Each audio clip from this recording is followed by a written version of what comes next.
The recent postponement of Big River at the Grand in Ellsworth, Maine, wasn't just about casting, it was about community trust, and what happens when that trust hasn't been earned. The production called for Black actors to tell a story deeply rooted in race and identity, but when no one showed up to audition, the message was clear. People didn't feel safe, and if people don't feel welcome, they won't walk through the door. If your theater has historically been white-led, white-centered, or simply not known for inclusive practices, this moment is a wake-up call. You can't just open a casting call for BIPOC roles and expect people to come running. Representation isn't about optics. It's about accountability, responsibility, and culture. And let's be honest, if your space hasn't felt welcoming before, it will take more than one show to rebuild that bridge. As a Korean-American artist working in theater, I've been on both sides of this conversation. I've seen the eagerness to program diverse work, and I've seen what happens when a company hasn't laid the groundwork to support it. Good intentions are a start, but real change requires something deeper: commitment, humility, and follow-through. Here are 5 real steps to begin making your space more inclusive. Not just so you can cast a show, but so you can build a culture people want to be part of. 1. Start way before auditions. Think of auditions as the last step, not the first.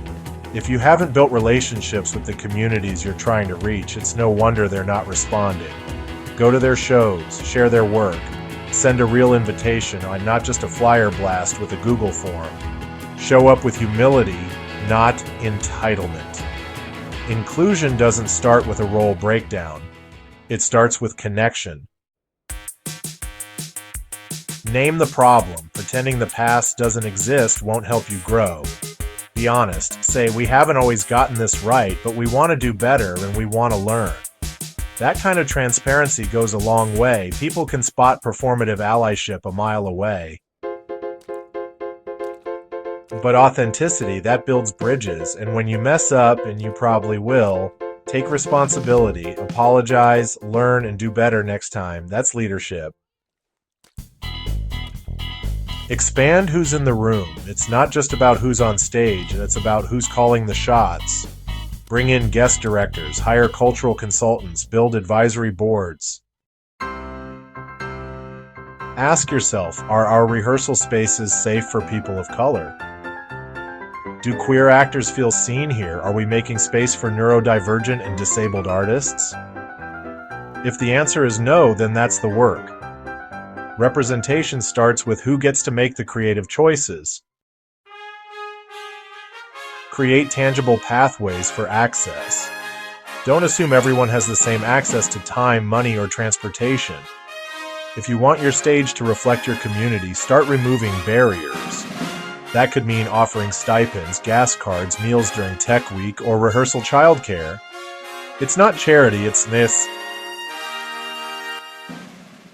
Or charity, it's equity. And don't forget communication access, clear audition info, ASL interpretation, and flexible schedules.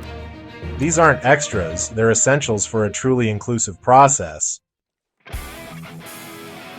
Stick around after the show closes. Casting someone once doesn't mean your work is done. Inclusion isn't a one-time event, it's a long-term investment. Keep showing up, keep listening, and keep inviting people into your process in a meaningful, not just convenient way. Create pathways for BIPOC and marginalized artists to direct, choreograph, design, and lead. Share the stage and the power. That's how you make it stick. If you want to do Big River or The Wiz or any story rooted in a lived experience that's not your own, you better be ready to do more than cast. You need to create a space where people feel safe to be.